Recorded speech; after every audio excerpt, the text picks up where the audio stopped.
Terima kasih kerana memilih channel ini untuk mendapatkan berita terbaru setiap hari.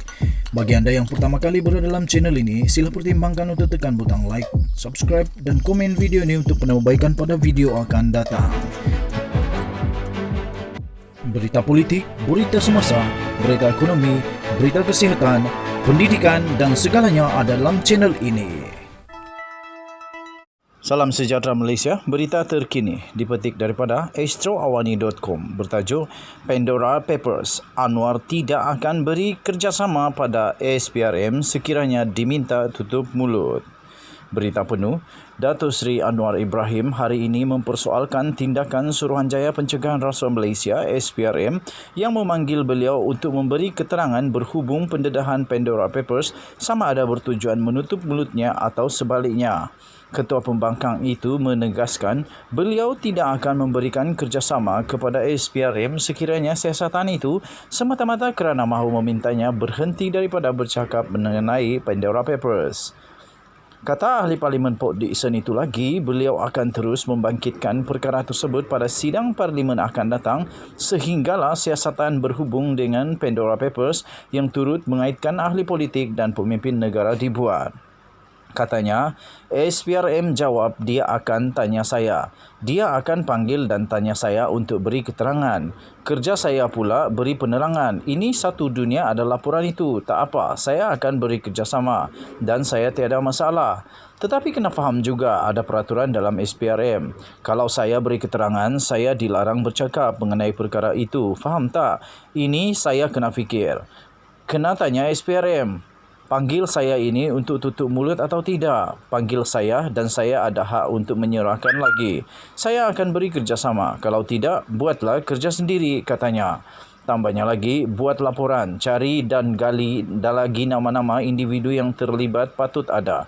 Dia, Pandora Papers, berjuta fail, bukan sikit. Katanya ketika berucap pada majlis sambutan, Maulidur Rasul peringkat Parlimen Port Dickson disiarkan secara langsung di Facebook Anwar Ibrahim pada hari ini.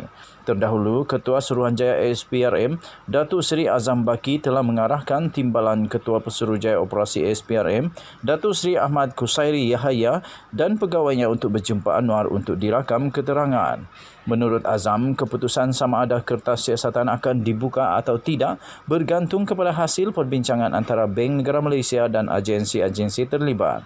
Pandora Papers adalah laporan berhubung ratusan pemimpin dunia termasuk ahli politik yang didakwa menyembunyikan wang dan pelaburan mereka seperti hartanah, kapal persiaran dan aset lain sepanjang 25 tahun yang lepas. Ini didedahkan menerusi 12 juta fail yang dimiliki oleh 14 firma di serata dunia.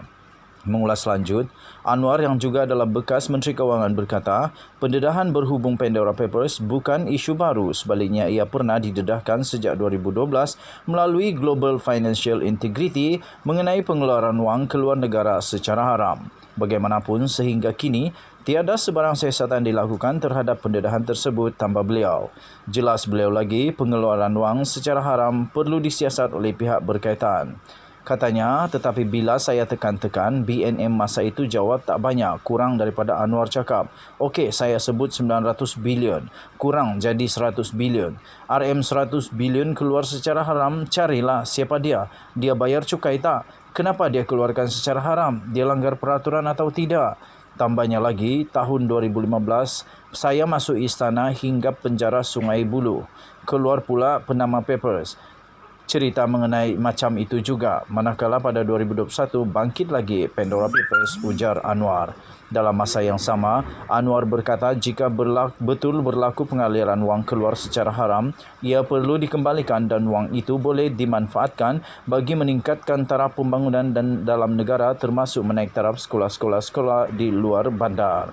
Sebelum itu, Anwar ketika menyampaikan ucapan sempena sambutan Maulidur Rasul menyentuh mengenai akhlak-akhlak Rasulullah yang perlu dicontohi oleh pemimpin termasuk tidak menyalahgunakan kuasa. Sekian berita, salam sejahtera. Malaysia kita punya, cintai Malaysiaku. Kita jaga kita jumpa lagi. Bye-bye.